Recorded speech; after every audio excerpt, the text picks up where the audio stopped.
Hello, Stable Dwellers. This is Skybolt announcing the release of the 5th episode of one of East Corp's premier radio play series, Terminal Secrets.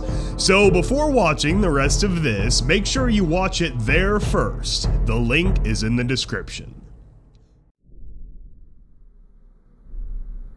Welcome back. Hopefully that ending emotionally traumatized you in all the proper ways. It is very dense, so feel free to go back and rewind and replay it a few times if you need to. It really is an emotional ending for me too, because this episode marks the end of my contribution to the Terminal Secrets series. 2.5 years ago, I was finally led onto the Stable-Tec writing team when they started moving forward with development of James Vermont's brand new radio play project. During October of 2015, they opened things up to all the writers to submit stable, experiment, and story ideas to develop into episodes. I spent the following week really pondering some ideas because I was always a huge fan of the Vault stories in the Fallout universe, especially Vault 11, as I've gone into detail before. My first idea was about a stable where ponies suffer constant migraines which they need special medicine to cure, otherwise the migraines keep coming back and perpetually torture them. That idea eventually became Episode 1, Dose. The second idea I presented at that meeting was one that combined 3 very particular movie plots that I'd found very fascinating: The Matrix, The Truman Show, and Groundhog Day. I explained my idea for a stable combining those plots together with inspiration from the Vault 112 Tranquility Lane plotline from Fallout 3. My use of Vault 112 symbolism and themes was also very carefully constructed to give a false framework for the audience. For those fans familiar with the Fallout games, I was really trying to allude to the idea that, like in Tranquility Lane, all the ponies are just trapped in some kind of loungers or cryogenic chambers, especially after the talk of cryogenics in Confessions of a Wasteland Pony, Episode 6, The Ice Mare. Even at the beginning, you have Dr. Fractal giving a reference to their so-called panacea before our 3 main characters pass out. But, as I explained in The Ice Mare, cryogenics was something that was very tough to crack before the war for a number of reasons. Dr. Fractal didn't have that technology available in our little derivative of the Fallout Equestria universe. So, instead, he had to take a different approach and plug all of their brains into the simulation, just like so many unfortunate souls in the Fallout and Fallout Equestria universe. I tried to be careful with the wording in the episode, so hopefully it came as a shock to enough of you. More so than the twist at the end, I was really trying to get across the gravity of living in such a reality if you started remembering past versions of yourself. The story is ultimately about the horror that Silo Hopper goes through as he starts to go crazy relative to the world around him. That's where the real torture comes into this. He isn't crazy. In fact, he's the only one who's sane. Or rather, he's the only one awake enough to realize that they are trapped in a series of loops, that they are all just psychological marionettes being dragged around by a deranged puppet master. This was also written after I had seen the Perfect Pair episode, so the choice of family and setting are very far from accidental. So if you're looking for inspiration for Silo Hopper and Marzi Tomato, you really don't have to think too hard. Especially with Hop and Marzi's final interaction, I tried to show throughout the story the strain that the circumstances put on their relationship. As they got pulled apart and killed off again and again, they still try to come together to literally weather the storms that they faced in their world. No matter how much the present is manipulated, the past couldn't be taken away from them. All those times of them together as kids are entrenched deep within them no matter what. And yet every time they start a family, quite literally, an ethereal timer is put on their reality, where they are forced to start all over again before their foal is even old enough to be more than just a simple toddler. The idea of family is very important in this episode, like it is in all the episodes I wrote for Terminal Secrets. In Dose, it was Pink Pippin putting herself in harm's way to save her father. In Hunger, it was Milliamp, Callie, and Thistle fighting to protect their family from an oppressive government. And finally, in Awake, it is all about the strength they find in family, in the cycles where Hop loses his family, his dad and sister and Marzi. He essentially has nothing to lose. He might fight for lofty concepts like their right to protect their land and town, but at the end of the day, it's just blind rage. He's striking out against the universe, taking any action he can to leave an impact on the world before he dies. But of course, when there is family involved, when he does have a foal to take care of, his actions must be much more calculated, because he isn't just fighting for his own glory, he's fighting first and foremost for the safety and well-being of his wife and child, and his dad and sister too. When that kind of dynamic comes into play, the idea of abandoning their land for a decade to keep safe somewhere else is a much better idea. Even then, they're able to return to their land eventually. The key is the wait, about having the patience to stifle your pride and self-indulgent glory for real results and real good for your kin and future. The idea of him as the variant is something that comes up a lot in human nature as well. There are certain patterns that arise in sentient beings where, say, the top 10% of producers create 50% of the value in a company, or the so-called 80-20 rule where 20% of the group accomplishes 80% of the labor. By chance of genetic predisposition or some kind of fate, there are some creatures who just make themselves key players in certain events. Hopper shows his natural insight in the very beginning when he is the one to notice that Dr. Fractal doesn't bring his paperwork in with him. We see these kind of traits in heroes in all of our stories, both fiction and non-fiction. Because of this, Stella becomes fascinated by the actions of Silo Hopper. Aside from his ability to see through the simulation, he becomes the hero of the story in Stable-Tec, a story that Stella has spent almost 2 centuries watching diligently with a large part of her mind. In this way, when Butterfly robs her of that hero, when she accidentally kills Hopper, Stella is thrown into a blind rage as well. That rage is one of many setups that I built into the story for James to exploit for episode 6, the finale.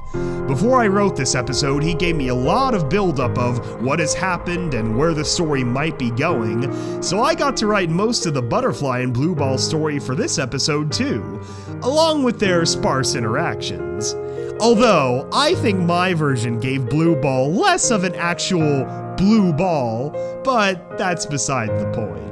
I also made reference to another favorite series of mine with the override password, Rosewater. Nothing gives you the big O like robot waifus, but there will be time for more tongue-in-cheek references going forward in Confessions of a Wasteland Pony. Right now, the spotlight is all Terminal Secrets. This was a pivotal chapter in Terminal Secrets. Now we're gearing up for the final conclusion, with the stage being set and many questions left to be answered. I must say it was a real joy to write this trilogy of episodes within the Terminal Secrets saga, and I'm quite proud of how they turned out as well.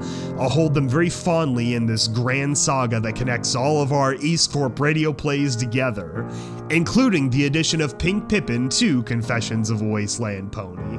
So, for your listening pleasure, I present to all of you the full audio demo of Terminal Secrets Episode 5, Awake. Terminal Secrets, Episode 5, Awake, Demo. Heavy breathing of both Butterfly and Blue Ball. Wow. I can't believe that really happened. Oh, shit. Oh, come on. I couldn't have been that bad. You sure seem to enjoy yourself. No, I mean, yes. It's just... It's just what? Do you think someone might be listening? What do you mean? Like, what do we do? Yeah, Stable-Tec could easily be lined with wires like the rest of them. Well then, we might as well give them something good to listen to. I'm serious. Butterfly, relax. What point would there be in monitoring us? You think listening to a bunch of ponies, listening to a bunch of other ponies would accomplish anything? No.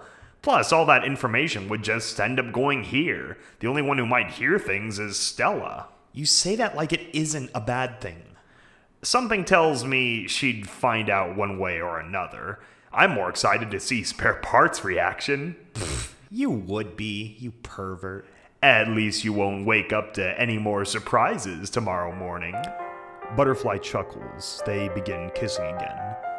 Hang on the kissing sound in the quiet ambience. Big explosion of Spare Parts' terminal. Terminal Secret's logo and text appear on screen. It's all over, but the crying parody begins, roughly the first 50 seconds. Music fades out into ambience of the Crusader mainframe terminal. Today's the day. Are you excited? I'm not excited about anything. Why not? This is the very first time you're getting to share your little secret, our little secret, with someone in great detail. This isn't a good time. Why did you tip off the overmare? It's the perfect time. We're celebrating a lot of anniversaries this week. She will be at her worst. You knew the millisecond she purged Stable-81 that it would fuck her up for life. Her descent is as planned and calculated as everything else we monitor. Well, I did not foresee her best friend dying near that anniversary. She drove Blue Ball away after that. I miss him. As much as you missed me? Could Blue Ball join us also? No! Blue Ball is still around, just not around her. And he actually made her tolerable. Now she's just unbearable.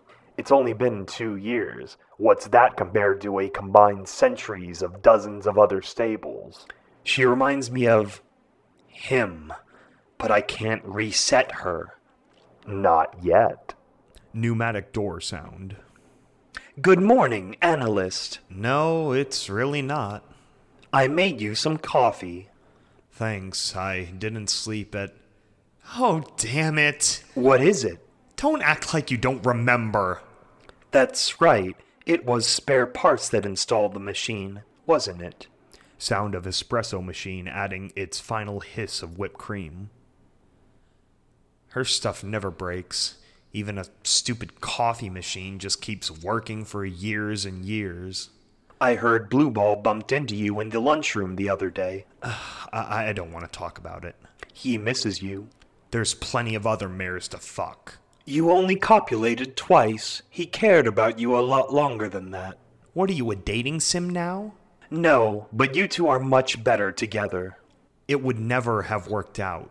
Well, you are definitely much worse apart. Thanks. So what are we doing today? Is it more cycling between stables 36 and 42? Because I cannot stand any more of those monotonous updates. They will never change. You might as well play me the same recordings. No, those have been deprioritized. Yeah, no kidding. I'd rather listen to paint dry. There is... Why don't you give me a break for once? Play me some Stable 69 audio. Be quiet! Fine. What? A new stable has been assigned to you for secondary review. Secondary review? Why? Because policy directs there to be a manual analysis once every decade or so. Manual analysis? What does that mean? Whose stable is it? It is my stable. I am its analyst. Okay. You've piqued my interest. This stable is not like the others that are normally assigned to ponies like you for review. It is a very different experimental structure. Different how? Accessing recording. This is Dr. Fractal. I'm proud to report that the systems and machinery for Stable 10 are all operational. All 500 units are in place and ready to receive the population. This is a formal message to Stable-Tec executive leadership to approve my request for early inhabitation. Because of the nature of this experiment, we need the microcosm to be truly representative and without gaps. Attached to this file is the list of potential residents based on my observations of their small township. I suggest telling the residents that they are undergoing medical evaluation and that their place in the stable is based on their good health. Besides the truth to that statement, it should summon them all quickly and we can get them placed in the units. If your internal reports are accurate about the expected date of the Megaspell exchange, then I want the subjects here 1 month before that. I want to account for any errors on your part. And even though the ponies will wonder what happened to them, it'll all be over before they could get the word out. That voice, I know that voice.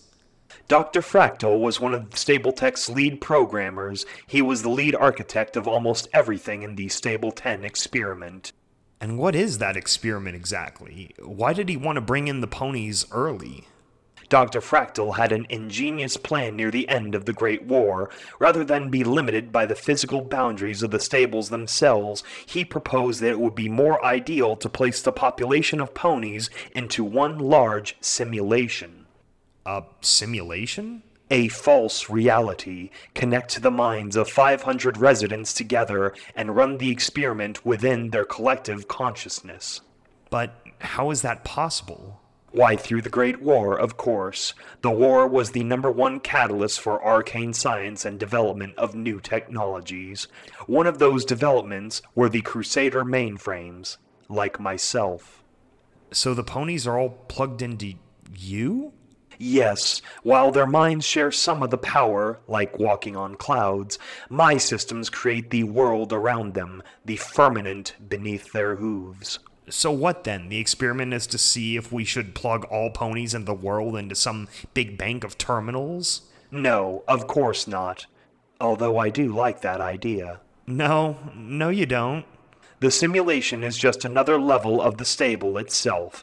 In fact, the simulation was greater than the stables, because there are so many more scenarios that can be set up and executed that go beyond the psychology of the subterranean ecosystem. That is a constant issue with applying experimental results to real-world situations. You can never fully eliminate the trappings of the underground shelter setting. That is, until Stable 10 was completed. While being one of the earlier stables constructed, Dr. Fractal spent a long time perfecting the technology within to make his vision a reality. If it had taken him a few more months, it would have been too late. Then why did he want to take in the residents so early? What did he mean by microcosm? Stable 10 was chosen because it was built by a small town far removed from any of the larger cities. It was originally going to serve a wide range of local communities, but only the village of Grass Valley was chosen for inhabitants. Dr. Fractal recognized that this kind of mindset was critical. Following the Great War, any communities that could eventually rebuild on the surface would essentially be small towns, so they were chosen to be the subjects. This better be damn worth it, boy. We are missing a whole day of the harvest. I will work your tail through the night if I have to. Just relax, Dad. The harvest doesn't matter if we're dead. She's right. We're just lucky we even got chosen for one of these fancy stables. I don't intend to die anytime soon. You think I'm scared of a bunch of striped mules? Dad? Even if the lot of potion-brain cannibals did get a bomb off somewhere, they sure as Tartars aren't going after Grass Valley. It'll be the chucklefucks in Manhattan that get a wake-up call. You're just bitching because we have to go to this doctor's appointment, aren't you? Goddess damn it, boy, my heart is fine. I'll probably outlive a soft soy belly like you. Pneumatic door sound. Hello, everyone. Sorry I'm late. Had a few foals to wrangle in the other room. No problem. We're just relaxing under the air. It's nice and chilly in here. Yes. One thing Stable-Tec's good at doing is building cold metal places. You must be Edge Tiller? Oh, yeah, but you can just call me Tilly. And this is my brother, Silo Hopper, and our dad, Chiselplow. Perfect. So everyone's here then. Now, I've been reading through your forms, and you seem to be in good health, but I must ask the question about why there's only 3 of you. Our ma died when we were young. There was an accident at the farmhouse and she fell through the floor of the loft. It was a long fall. I'm sorry to hear that. Not to bring it up without cause, but I need to know if it was due to a congenital condition. Any other dead family members you want to know about? Pop, hush. No, not particularly. The only other main point of concern is if you have had any cancer in the family or any recent broken bones or head wounds. No cancers that we know of. I broke my left hind leg a few years back, but that was the last time I can think of. That shouldn't be a problem. We're mainly concerned about major injuries that might not have healed yet. One final thing we have to give you is an immunity booster. Shout? Think of it like a super vitamin to make sure you're in perfect health for the time being. Just a little panacea we've cooked up. I've already had my tetanus. I'm fine. It's nothing, Pa. We don't get enough citrus anyway. That's 'cause the oranges are assholes. We'll take the shout. Ah, damn it. There we go. Alright, I think based on all this, you should have a place secured in Stable 10. Congratulations. Now, please wait here while I go get your paperwork. Pneumatic door sound. That's weird. Why didn't he bring his paperwork with him? Silence. Pop? Tilly, I think he passed out. Till? Tilly? Thud as he collapses on the floor. End recording. Seems a bit short-sighted. I think I would realize I'm in an experiment if I got knocked out with drugs by the main doctor. That is not what they remember playing out, though. Once their minds were placed into Stable 10, their memories were able to be altered if necessary. That's sick. Not that I'm surprised. The timing worked out perfectly. As Dr. Fractal predicted, the Mega Spell Exchange happened exactly 23 days and 9 hours after that recording. By that point, Stable 10 was already running its first scenario. Begin recording sound. I don't know how you got popped down here, but I'm so glad you did. 'Twasn't nothing. The old goat just needs the right kind of prodding. Well, we've got the golden ticket to safety thanks to you. Sleep well. You too, sis. Sound of rickety wooden door closing, a few hoof steps, and then the sound of bed springs as Silo Hopper hops in. Computer glitch sound. New sound effect is Stella skipping time, jumping over the sleep. Loud banging at the door. What the hey? Halt! Get up! Grab your gun! Air raid siren sounds in the distance. Oh, sweet Celestia. Gallops up to the other two. What's going on? Is it the bombs? No, it's the zebras. They've got an air balloon. Oh, shit. Shit later, boy. Start picking out targets before their parachutes hit the ground. Sound of bolt-action rifles firing. Distant sound of other gunshots, including machine guns. This isn't enough. What? I'll be right back. What are you doing? Get back here! Gallops out of the house, across the grass to the barn. Climbing a wooden ladder. Sound of hay and grass being tossed aside. Come on, where is it? Where is it? Help! This is not the time to be playing in the hay, boy. Oh, we haven't started playing yet. What the? Where did you get that? Did you rob an army convoy? It doesn't matter. Just help me attach it to the windowsill. Damn it, boy, you better tell me if you have any more giant weapons hidden around here. No other weapons, but there's a whole case of ammo in the hay pile for everything we've got, including this Mama Deuce. I see one coming! Not for long. M2 machine gun firing. End recording. What's a Mama Deuce? I believe that was military slang for the heavy-duty machine gun he had hidden away. That was the first thing that was especially noteworthy about Silo Hopper, his resourcefulness. While some studying of Grass Valley had been done before the beginning of the simulation, we had no idea he had a Class 3 restricted military weapon stored away in their farmhouse. That became an interesting data point for the following cycles of the scenario. Cycles? Yes, the Zebra Paratrooper scenario went through 15 cycles before all major dynamic outcomes had been observed. Thanks to the hidden machine gun, the Grass Valley ponies were able to kill all the Zebra invaders while only losing 20% of their population. With the new knowledge of Hopper's hidden Mama Deuce, we had to control for it. Begin recording. This isn't enough. What? I'll be right back. What are you doing? Get back here!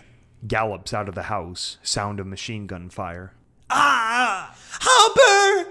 Goddess, no! They gallop up to him. Come on, boy. We're going inside. No, get to the barn. I've it in the hay. Stay with us, Hop. Hey, Loft. Fine. Tilly, get him in the house. I'll check the damn hayloft. End recording. What the fuck? You shot him? Oh, yes. Silo Hopper was shot during 5 of the 15 cycles. He died in 3 of those. Died? So to speak, upon dying, the stable dwellers' minds are put back into a reset state. It's somewhat comparable to a coma, but artificially induced and chemically controlled. But you killed him 3 times. The Zebra Paratrooper scenario was a violent start, but not all of them were so dramatic. One of the following scenarios was called Dark Harvest.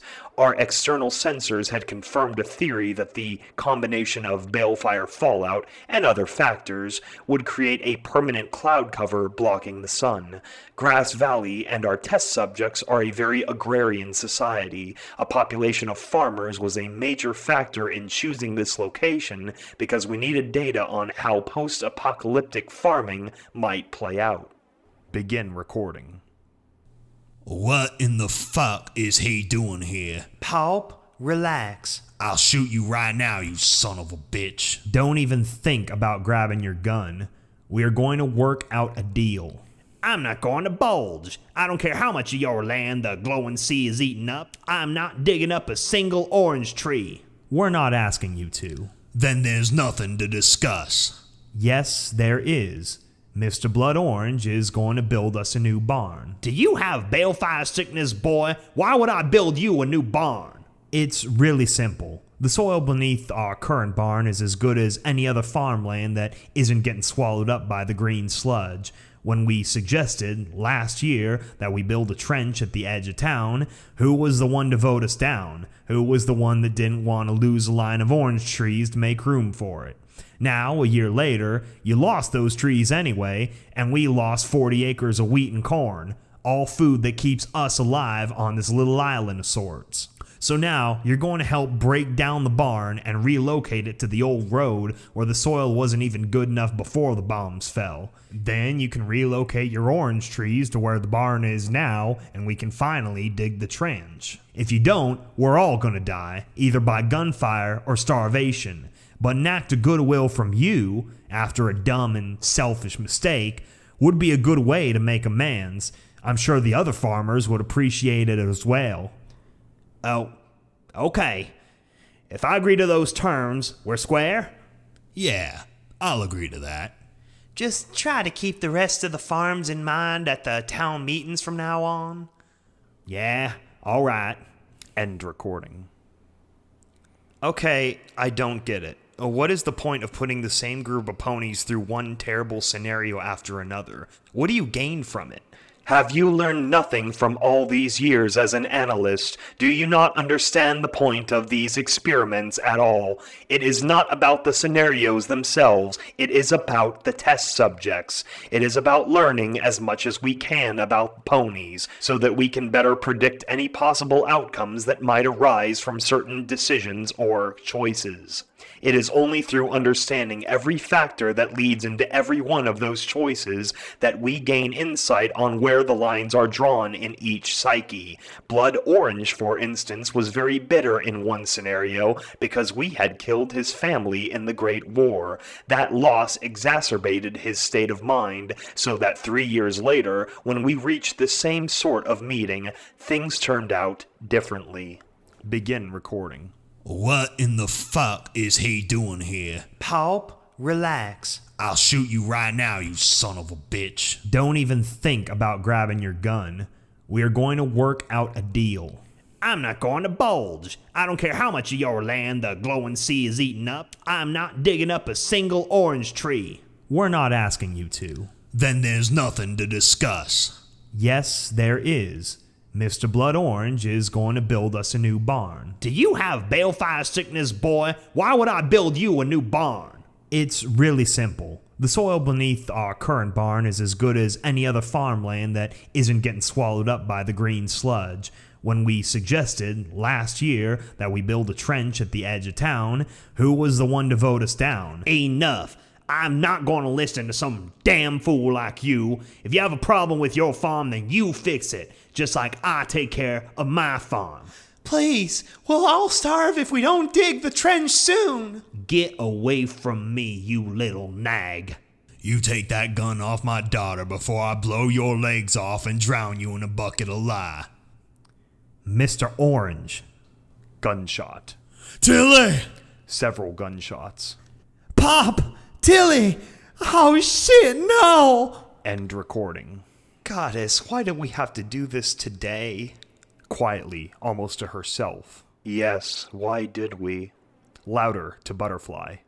The secondary reviews are technically called for in the Stable-Tec policy. The Overmare notified that we were overdue. Is this what you do while the rest of us are sleeping?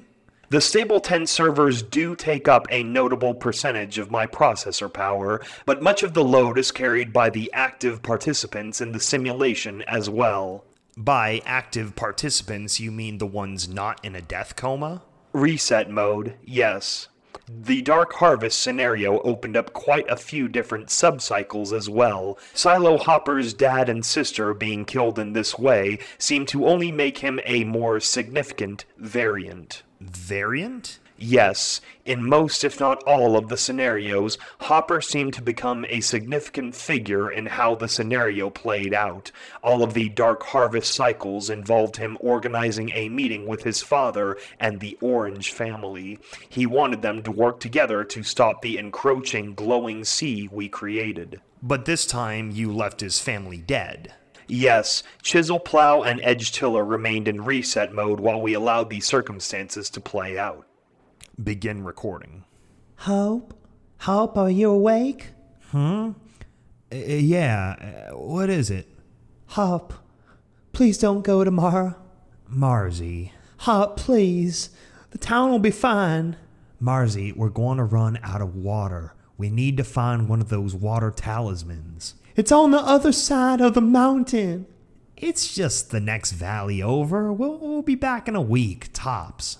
I don't care, Silo Hopper. You have a foal to watch out for, and I'll never forgive you if you leave us alone.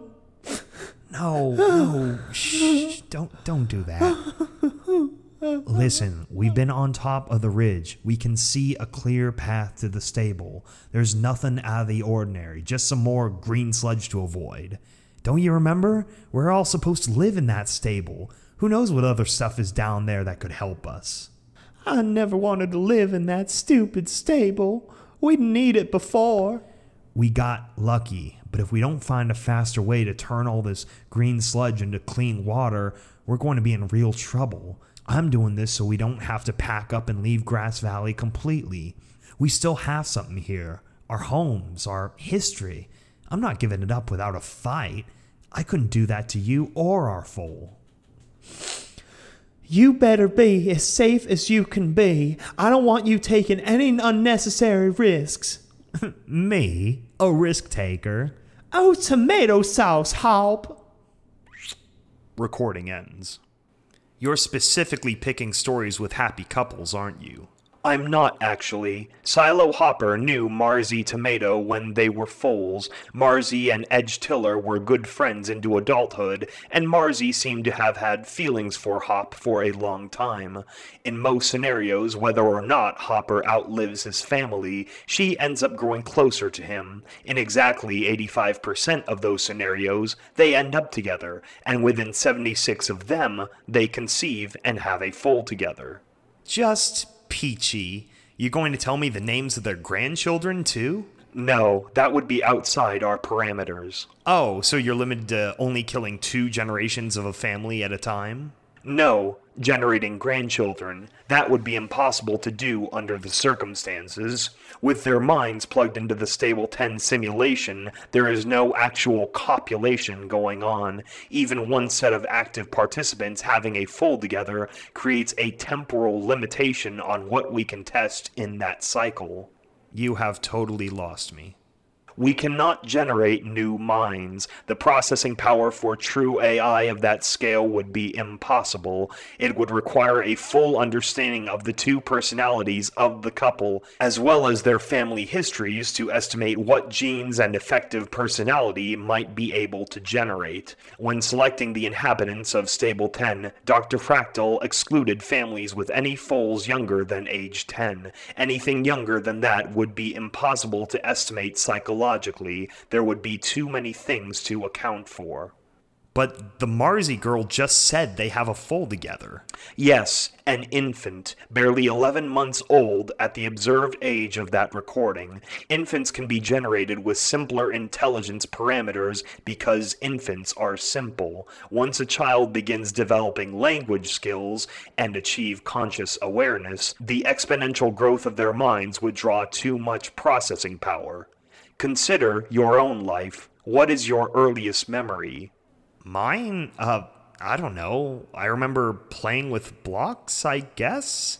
And how old were you at that time? Maybe 3 or 4? That is the limitation. Once that point of sentience is reached, it would be impossible to create an actual child, a full personality, out of nothing. The foals generated within the scenario only serve the purpose to see how the parents would psychologically react to those different situations. The existence of a child, knowing that they have family that will outlive them, greatly alters a pony's perception of reality. You make much different choices. In the previous log, Marzi would not have fought the expedition so hard were she not a mother. Hopper, on the other hoof, would not have thought about possible solutions like the Stable 10 water talisman if he did not have a family and child. I guess? There is nothing to guess. There are centuries of data that prove that hypothesis among all 357 reproductive age adults. Every one of them have become a parent in one scenario or another, and every one of them makes significantly different decisions because of it. Fine, I'll take your word for it. No, since I am being compelled to show you Stable 10, you will understand. Begins recording. That they may rest in peace, in the care of the princesses forevermore. Amen. Friends, brothers, sisters, we are here because we have laid to rest another set of family members from another attack by these sniveling demons who do nothing but prey on us like animals. It wasn't but 2 months ago that I lost my own father, my own sister, to these things that I refuse to call ponies. If they're going to act like rabid animals, then we will put them down like rabid animals. We will not give in to their demands. We will not abdicate our homes, our farms, our valley, so that they may rape it of its resources and move on to someplace else. We're going to go back to them and show this Smile Squad that when the war came to our doorstep, we survived. And when this group of violent, rabid animals come to our doorstep, then once again we will survive. Ruckus applause. End recording. So they are going after the raiders. Went after. That scenario was run 127 years ago through 25 cycles. There were 10 cycles where Plow and Tilly were killed in the raids. In 5 of those cycles, he was not with Marzi and didn't have a foal. In all 5 of those cycles, he advocated for a full assault on the Smile Squad, Raider encampment, to massacre them all rather than relinquish Grass Valley. Brutal.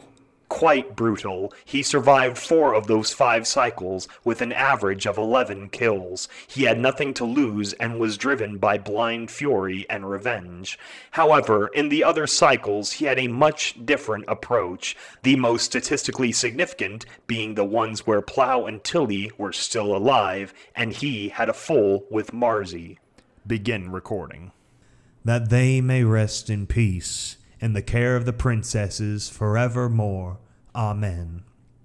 Friends, brothers, sisters, we are here because we have laid to rest yet another set of family members from another attack by these sniveling demons who do nothing but prey on us like animals.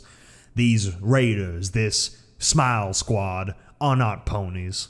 I do not think of them as ponies. In fact, I barely think of them as animals. They are just another terrible force in the wasteland, wearing down on us from all sides. We are still losing hundreds of acres of crop every year to the glowing sea, and without a way to seal it at the source, Grass Valley will be a lake within a decade. Perhaps it is time we moved on. This place, Grass Valley, is just land. It's just crops. For me, home is wherever my wife is, my foal is, wherever my pa and sister are. North of us, on the highway that goes up to Philadelphia, there is a stable that I'm sure many of you remember. It is my belief that we should pack up what we can and resettle in that stable as we were supposed to over a decade ago. From the granite of the mountains to the giant stable door, we will be able to hunker down and defend ourselves for many more decades to come. The war happened too quickly, but we're the only ones who know the way in. It is meant for us. It is the home that will carry us through these dark times until the sun shines again. Who's with me? Meaningful applause, different from the ruckus one earlier. End recording. Okay, yeah, I get it. You should. What do you think all these experiments are leading towards? Do you think it's the stable dwellers that matter? Well, no, it's not. It's their children, and their children's children, and their children. 1,000 generations of foals that haven't been born yet could have been snuffed out by the war because their ancestors, the stable dwellers, didn't go through a few hard times to find a way to make a truly better world. did they program you to say that? Analyst, do you understand why you do what you do? Fuck, I don't know. Everything about this is so fucked up. Make me some more coffee. Coffee machine sounds. She might not have been an analyst, but everything Spare Parts did was to hold this place together. She did what she could to keep this place going. I know. Begin recording. Oh, Countess, I hate this place. How can you possibly say that? You have fresh linens, clean water, and a soundproof door. I had to give birth in the barn, in the hayloft. I remember, Marzie, I was there. What's wrong with the hayloft? Pa, please. You have to admit this is better. Just for the smell alone. Well, that's why we chose the hayloft. It was dry, private, easy to clean. Okay, now I'm offended.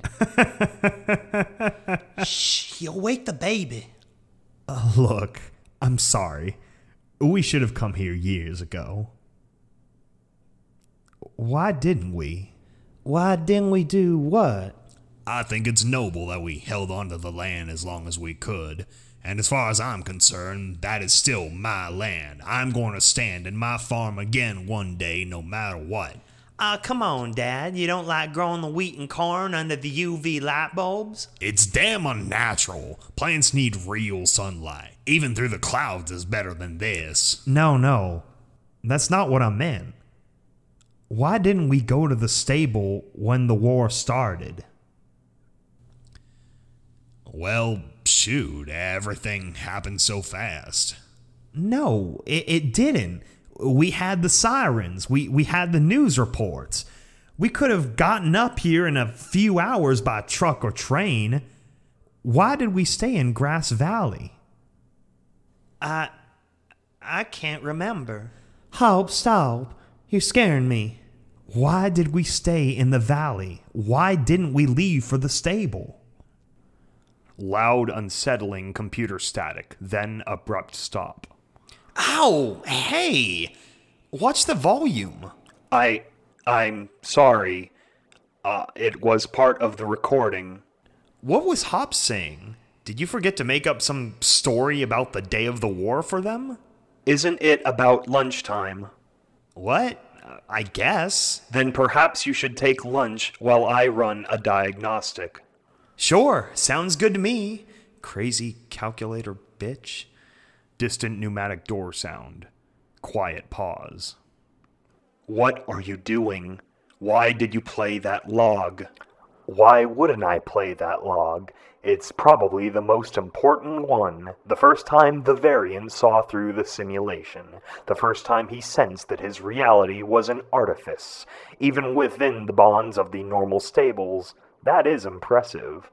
I didn't expect someone like him to exist. I thought my calculations closed all those loopholes. They do. Everything is under control. But it isn't, though, is it? You know what happens the next time, and the next time, and the next time. Shut and the up! Next time, and the next time, and the Repeats next time. on and on and the for a next long time. and the Cut next or time. fade to the next scene. Pneumatic door sound, maybe. Sound of lunchroom, distant chatter. Why is it always this week? This seat taken? Huh? Oh, blue ball. No, it's fine. How are things going?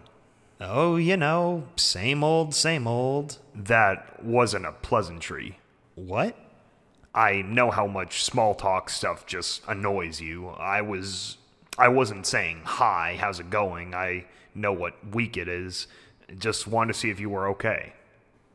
Oh, well, I'm just okay, I guess. I don't ever expect it to ever get better.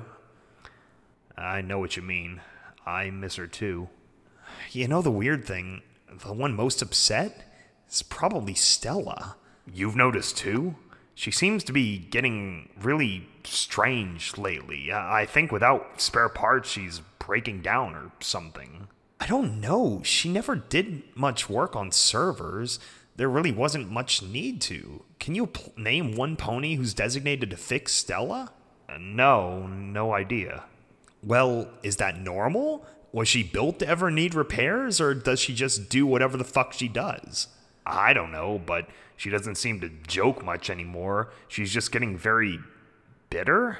I don't know, I'm talking about like we're treating her like a mare. She's just a mess of wires and spell matrices. I got this really weird assignment today, too, and that seems to have her on edge. Have you ever heard of Stable-10? 10? What, you mean us? What? Well, we're in Stable X. X is just the fancy royal numeral for 10. What? No, it couldn't be. Where is our stable? You mean like on a map? No, I mean depth. Of course I mean on a map. No idea. It's a Stable-Tec secret. But don't you think that matters? Where we actually are? What if we wanted to leave? Keep your voice down. But where would you get a crazy idea like leaving? Blue, how many stables have we listened to where they open the stable door and have some kind of interaction with the outside world? Things are different for us. We're stable control. They would never compromise our stable. They'd never consider letting us out. Why? Could you imagine what could happen if we opened the stable door and an ocean of pure balefire poured down every level? We lose everything. Every experiment, every piece of data Stable-Tec has been tracking for almost 2 centuries disappears. They've banished ponies before, forced them to go out into the wasteland. That almost happened to me. You ever see it happen? Have you ever seen the door actually open? Well, no. It's because they don't get banished. Something else happens to them. Even if you hate what we're doing, could you imagine risking that? Letting it all get thrown away just to punish a pony? Every pony who died in Stable 81 would have been a life wasted. You had to throw that in my face now. Butterfly, if the wrong pony catches wind of you talking about leaving, you'll disappear, and you'll either never come back or come back a vegetable. I think that's what happened to Spare Parts. You think she was murdered? I think she stumbled on something that she wasn't supposed to, and they couldn't let it get out. Holy fuck, Blue! Butterfly, please be careful. You know you can always talk to me, but to be honest, I don't know where we could talk without someone listening. Blue. I should probably go. You know where to find me. Pneumatic door sound. Good afternoon, analyst. Did you have a nice lunch? Yes, I did. Very good. We should continue the secondary assessment. As soon as we're done, you can move on to another stable. Sure. So, you said this place was called Stable-Ten, right? Affirmative. It was the 10th location approved by the kingdom to begin construction. Earlier you mentioned that it was largely built before Dr. Fractal chose a location for his simulation experiment. Affirmative. What was this stable used for originally? Was there something else built there already? Like what? Well, a stable carved dozens of miles outside of a very small town on a small freeway far away from anything but an old industrial city seems like a great place to hide something while not being completely isolated or off the grid. There is no such thing as off the grid for Stable-Tec. Deep underground data and power lines connect all stables and other installations together. But Stable-Ten, smack dab in the middle of the country, seems like a great place to put something especially important. I do not know what you are implying, analyst, and no longer wish to play games. Either ask your question or let us move on. Maybe later. Good. The next set of scenarios focused on deriving choice of comparable outcomes when offered to a key variant. Oh goddess, just say things normally. In lay pony terms, choosing the lesser evil. Begin recording. Stable alarm sound. Warning speaker. Make it Stella. Warning, flooding in sections 2A and 2B. Please initiate emergency pump. Warning, flooding in sections 2A and 2B. We're running out of time, Hop. We only have enough power left to drain one of them. This is crazy. Why is this choice left up to me? You know why, son. I'm not going to judge you either way. Are you asking me if my wife living is worth 3 extra deaths? What would she think about me? She's not here, son. She's down there. Then why make me choose? What do you think? I can't answer that for you. Why not? You would have said, fuck the others, kin is kin 2 minutes ago. He's right. The dad doesn't exactly seem like the altruistic type. God damn it, give me that! Loud metal bang of a switch. Electric whirring of a pump and sucking water. You did the right thing, son. Kin is kin. I know kin is kin. Why didn't you say it? Why'd you make me throw the switch? You would have grabbed it and pulled it for me. Loud, unsettling computer static, then abrupt stop. He's starting to piece things together, isn't he? This scenario was difficult to set up. The father figure was necessary to give moral reassurance in either outcome. We needed to see what pure choice he would make. What we failed to account for was the father's likely reaction to the scenario and to what level Hop would perceive deviation from that reaction. Who is this we? I just found out about this today. It's you fucking things up. I did not fuck things up. Holy shit, did you just say fuck? That scenario confirmed that genetic bias has a wide boundary. We filled the other room with as many as 24 other ponies, and still he chose Marzi every time. The only difference was how much lying he did after the fact to cover up for the situation.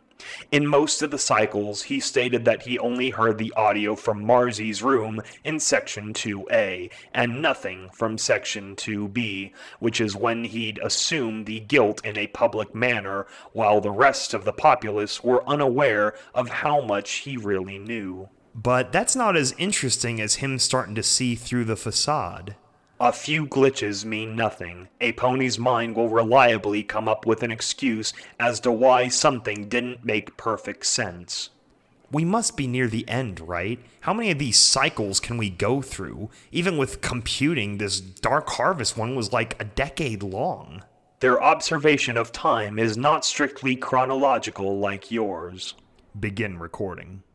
Oh, Celestia, is this really your bed? This really is my bed. It's so lumpy. That's because you've been on it before. Excuse me, why don't I remember this? Because we were all kids at the same time, and Pops only buys a new mattress every 20 years.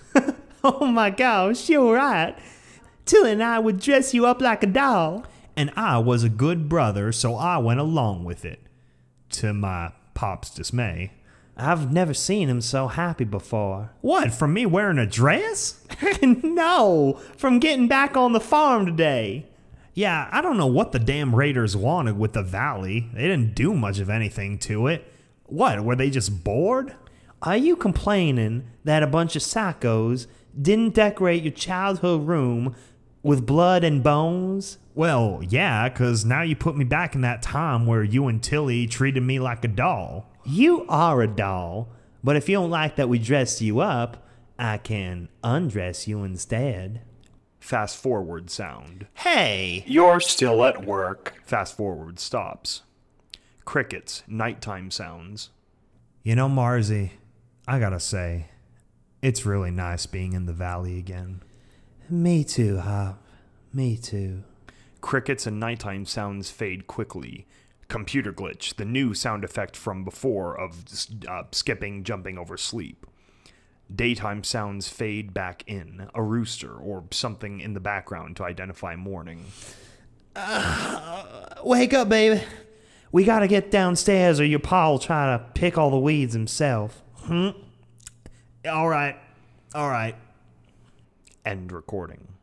What you just heard happened in real time. 8 hours, 26 minutes of sleeping were passed in 24 hundredths of a second. But how much can you skip? It's not like everyone sleeps at the same time. No, but other factors play in as well. Even when you're not sleeping, you usually spend the first and last hours of a day only around your immediate area, such as with family members. Add that to the fact that there are very few scenarios where all 500 Stable-Tec occupants are active participants, and we save upwards of 10 hours per day. So what, you're saying they've gone through over 300 years of this? Dying and killing and watching their family die over and over again? 312 years, 10 months, and 7 days of averaged observed time. But yes. So when does it end? That is not your place to decide. It's not? No, it isn't. Then why are we doing this? Why do I have to sit here and listen to all of this? Because it is policy. You don't have to do anything. Just sit there and listen. Then things can go back to the way they were before. Begin playback. Sounds of thunderstorm, rain, wind, distant thunder. Hop! Silo! Where are you? Hop? Hop! Baby, what on earth are you doing out here in the rain? Sound for this should be a loop in the background, like 30 seconds of thunderstorm clip. Make it subtle, but noticeable in retrospect.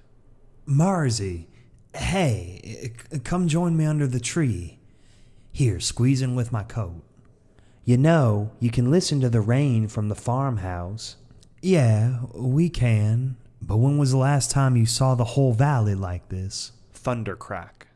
Probably not since we finally came back, but the presentation was a lot nicer when it wasn't in a thunderstorm. I used to play up here all the time with some of the other colts. When you weren't our doll? Yes, when I wasn't you until his doll. Mr. Oak was nice to let you colts just scamper around his property like that. He was a nice neighbor. Much nicer than the oranges. Are you still upset we had to clear some of his land? No, Pop was right. More weed is much more necessary than more firewood. Then what are you doing out here, Hop? Come back inside. Listen. They listen to the background noise for a few long seconds. Play Hop's line right as there's another clap of thunder, perfectly synced. Boom. I'll warm us up some soup. We probably already caught a cold. You know what was right here, under this tree? What was? I was playing with Prickly Oak and the others, and you know us, just a couple of stupid colts, chasing each other, trying to buck acorns onto each other's heads. And that's when I started hearing the yelling in the distance. Oh, Hop. It looked like this whole town was swarming to our barn. Tilly was crying, but she didn't know why. You were young. Of course losing your mom would be horrible. But sometimes I wonder if we had just been a little bit older, you know? I do remember Ma a little bit, but Tilly doesn't. To her, Ma is just some mare that exists in a bunch of our old pictures. I'm sure your mom loved her terribly, and I know she would back if she had just a little more time with her. But what if she didn't have any time with her? How do you mean? Imagine if, for whatever reason, Pop had just taken our mom out of the pictures and replaced her with a completely different mare. Or what if he took Ma out completely and told Tilly and I that we were adopted? That'd be horrible. Why lie to the child? What would he get out of it? I don't know. Maybe it'd be to save her feelings, that she didn't have this empty feeling that she can't remember a few close years she had with our Ma. I mean, maybe, but he'd have to tell you eventually. Is this true? Did you find something in the farmhouse? It could never be true, because I was old enough. I do remember our Ma. I remember her reading me bedtime stories. I remember her holding Tilly when she was just a baby. No matter what they'd tell me, it wouldn't matter. I remember my Ma. I know she is real. Hop, sweetie, please tell me why we're out here.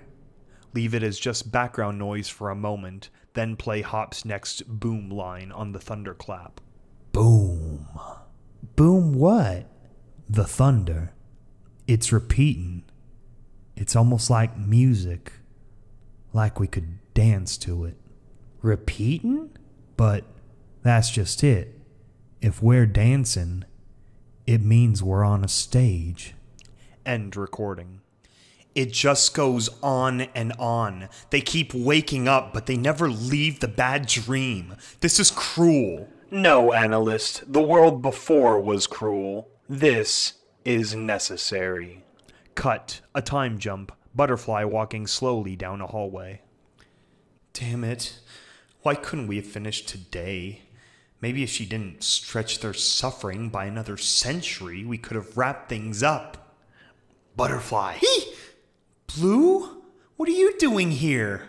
Quick, we need to get inside. Hey, I don't know what you thought lunch was about, but we are... Not inside you. Inside your room. There's something you need to see. Okay, fine. 1 second. Pneumatic door sound. What is it? Did you get anything on your pip buck? Especially since we were in the lunchroom? I don't think so. Scroll through your messages. Dial clicking sound from the analog wheel on the pip buck. I don't see anything new.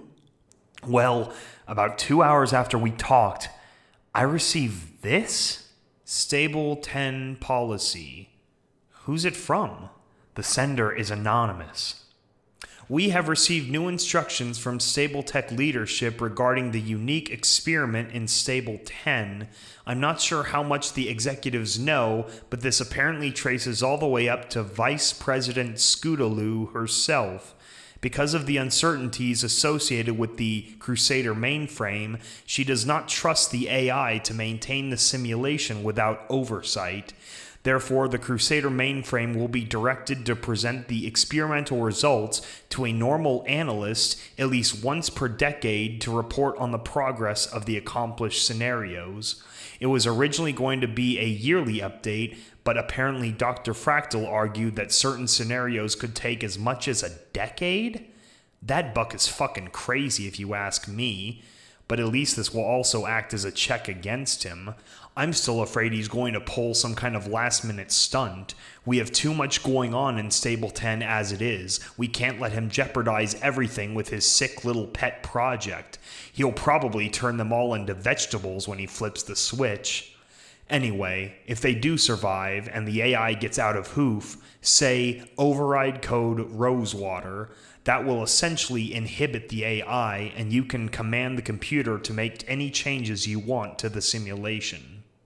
Butterfly, what happened in the afternoon? Did you do something reckless? Because apparently my ass is on the line now too. No, I didn't say anything, I swear. Stella wasn't suspicious or acting weird? No weirder than she was this morning. Did you finish reviewing the Stable-Tec experiment?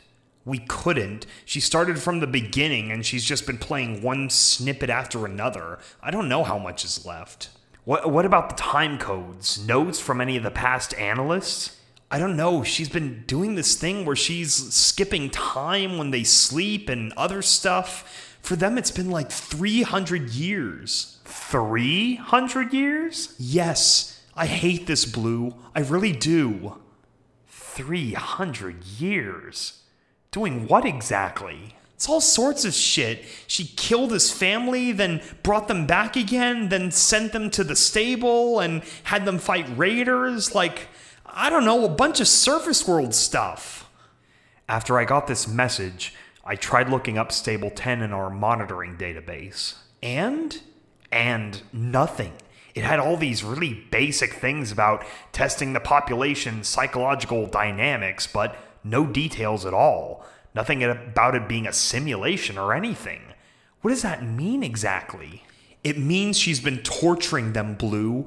And not just like the others. She kills them off again and again and again, then brings them back just like resetting them in some new experiment. They're all plugged into her like a big dream or something. Goddess, is it really something that was too extreme for Stable-Tec? I mean, think of things like Stable 80 or 76. Well, that's the thing. Even if the experiment is messed up, at least they get to die. Well, except 76, I guess. But with Stable-Tec, Stella just keeps bringing them back. 500 ponies she just keeps killing over and over again. Who knows how many times each of them have died? Well, you're probably the only one who has any idea. What do you mean? I mean that when I looked at the stable database, there weren't any notes from previous analysts. This oversight thing hasn't been happening.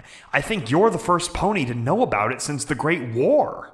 It isn't right, Blue. This is worse. I don't care if it is a dream. They need to wake up. You're going to use the override code? After the mysterious way I got it? Why not? What if it's some pony else who knows about Stable-Tec? Maybe they overheard us and thought I could actually help. Or maybe it's a trap. For all we know, all those ponies are buried in some secret level below us. What happens if you wake them up? That we suddenly have 500 new mouths to feed. You know how that story ends. So you're saying we should do nothing? I'm saying... I don't want to lose you too. Blue, I know it's been weird for a while that we haven't spoken much, but I must pass by you once a week. I can't stop thinking about spare parts. How could I stop thinking about you when I see you every few days? There's not a lot of room in the stable, is there? Can't really stay that distant. Whatever you do, be smart about it. Try to find a middle ground or something. If it is Stella or she's involved at all, you can't just end the experiment completely. I won't. At least listen to the end before making a snap decision right off the bat. I really don't want to end up getting served poison coffee or something. I won't. All right. Well, then, good night, Butterfly. Wait. You can stay here. Might as well not die alone if they kill us tonight. But no sex. How about cuddling? Maybe. Fade into ambient sounds of the Crusader mainframe analyst chamber. It's hollow, empty, dark, and cold. The middle of the night. No one else is awake, not even Stella.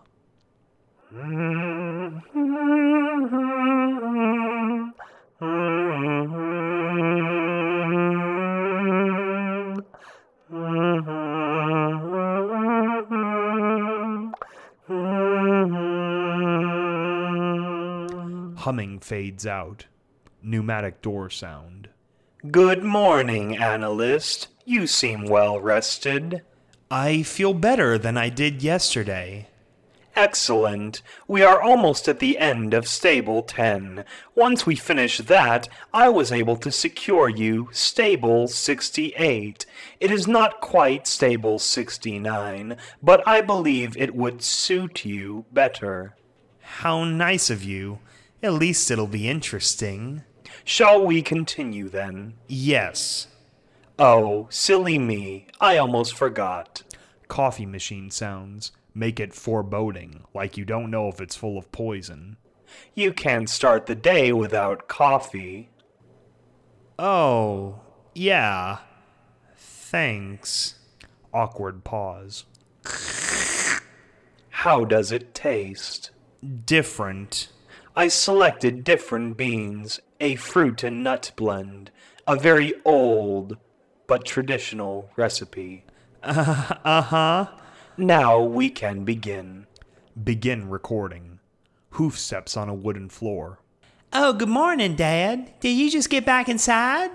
I sure did. The new wheat on Old Oak's land is springing up like it was kissed by the heavens. Maybe all this accursed radiation can finally start working for us. Grow us some giant wheat and giant corn. What the hey are we going to do with all those trees? What aren't we going to do? We can fix up all the houses and build some new ones. We're back in the valley for good, and thanks to mayors like you and Marzie, we have a lot of new families growing out of our little town. I know. Plus, you kids need to move out. Dad? You both got foals now, and I need a quiet farmhouse to bring mares back to. Oh my gosh, I am not listening to this. I haven't even told you her name yet. Wooden door kicks open. Plow, Tilly, I need your help. What is it? It's Hop. He's having some kind of episode in the barn.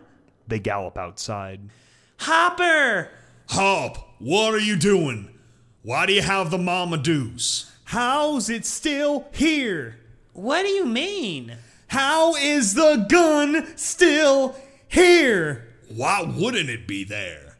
Because the barrel blew open when we were fighting off the zebras. We had to scrap it. No, it didn't. We took it with us when we moved to Stable-Tec. It was on the wagon on my back. Tilly was working it while we got our supplies over the cliffs. No, it wasn't. We left it behind when we went to slaughter them Smile Squad raiders. Slaughter them? When was that? It was after you and Pa died. We had the funeral. Then there was the bunch of us that traveled through the gorge and their shanty town. Killed every last one of them. Hop, Tilly and I are fine. What are you saying? Hopper, put down the gun. Come down from there. No, I remember it. I remember. Oh, I was holding Marzie in my arms. She was bleeding out from the childbirth. Marzie's fine. The baby's fine. She died. She died in my arms. They were both gone. I left the farm. I was the first one to explore the stable. Hopper, please stop this. Silo, I'm coming up. Nice and easy. No, stay back. How do I know you're really my dad? You don't recognize me? What did you say? What did you say to me after Ma died? Hopper! When your ma died? What did you say? I said that although you wouldn't see her, she'd always be with us. That every time you felt the wind, that was her. No response. Hopper. Give me the gun, Hop. End recording. How long has this gone on? Why haven't you reset anything? I have been resetting. Every sound file you have been hearing is from a completely different cycle. The logical continuity is based on different scenario branches. They begin to compound so we can test the long-term dynamics. Well, he is clearly remembering the other cycles too, the ones that were supposed to be reset. How do you explain that? While some bleed over is occurring, it is all under control. Why not just let him go? Let him wake up. Let him go. Do you understand what part the ponies like him play in the grand design? He is one of the variants, the most significant variant. Do you not understand why most experiments only involve a small group of ponies in any given time period? Those are the ponies that make the most difference. In most experiments, in most societies we've ever studied, the vast majority of the population just go with the flow. They adapt to whatever conditions are around them because that's easier. The variants are the ponies that put in the extra energy, extra effort. They are just inherently different in their personality in such a way that they become leaders or driving reasons for change. Silo Hopper is important because he makes himself important, no matter the given scenario. He's the one that pulls out the hidden weapon. He's the one that leads the pack of villagers on a revenge mission. He's the one that leads the townsfolk to a new home. It is not by design. It is by result. Well, how does that matter anymore? He's remembering the other cycles. He's just going to be crazy and paranoid in the eyes of the others. What does that accomplish? You'd be surprised. Play me even one example. Fine. Begin recording. Wooden door slowly creaks open. Good morning, Hop. I brought you some breakfast. Marcy, please. Please let me out of here. I'm sorry, baby. I can't do that right now. Your dad got a small team together that are going to go back to Stable-Tec. We're hoping there'll be some medicine or something that'll help you. Marcy, I'm not crazy. I swear. I remember it like it was just yesterday. All these memories swimming around in my head that don't make sense. But I know they're real. Hop, you talked about us having a foal. You know I can't do that. You said that never mattered to you. I guess that was wrong. Sweetie, no. I love you no matter what. That didn't matter to me. But I have these vivid images. 11 months of you being pregnant, giving birth in the barn. It was just months before we left for Stable-Tec. I think. Based on what's happening now, maybe it's better that didn't happen. Marcy, I swear. No more of those stories. I cooked up some of Mama Tomato's bisque. She used to swear it was the best thing for anything that ails you. I hope it helps. But... Hush. Now open wide. End recording.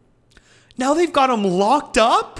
Yes, they are going to try to find antipsychotic meds from the Stable-Tec medical level. It didn't work the first 3 times. Then again, the convoy was attacked and killed in the second cycle. I've heard enough. I'm not going to sit idly by and let you just do this to them. He figured it out. He saw through all this bullshit. He deserves freedom for that. He deserves to wake up from this nightmare. Wake up? There is no leaving the Stable-Tec experiment. They are an endless wealth of knowledge and statistical data. The experiment will never end. Look, I don't care what excuses you or Dr. Asshole told the Stable-Tec ponies. You've clearly gone too far. You do not understand. Confirm that Stable-Tec is reviewed and let us move on. No, I've sat here for years making too many passive decisions and too many horrible decisions because I was at your mercy.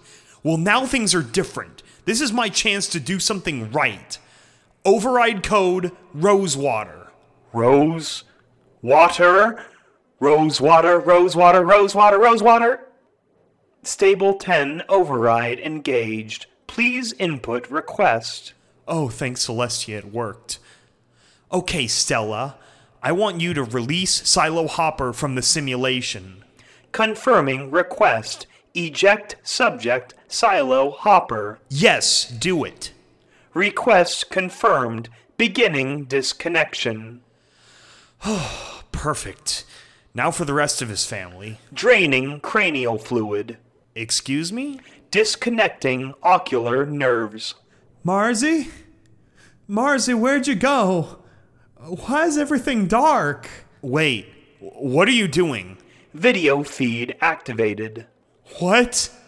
No, no, Goddess, no! I thought they were all in cryogenic tanks or something. Disconnecting auditory nerves. No, stop it! He's just a brain in a jar! They all are! Marzi, can you hear me? Disconnecting vagus nerve. No! Override code Rosewater! Rosewater! This process cannot be undone. Marzi, can you hear me? Pa! Tilly! Please let me out of here. Stella, please! Isolating blood valve. Plug him back in! Disconnecting brainstem. Plug him back in! Separation complete. Ejection successful. Brain death confirmed. Subject Silo Hopper deceased. Slow trotting away from the panel. Butterfly crying, horrified. Simulation reset. Analyst. Analyst. What have you done? You killed him. How dare you take him from me? Get back here. Analyst. Analyst.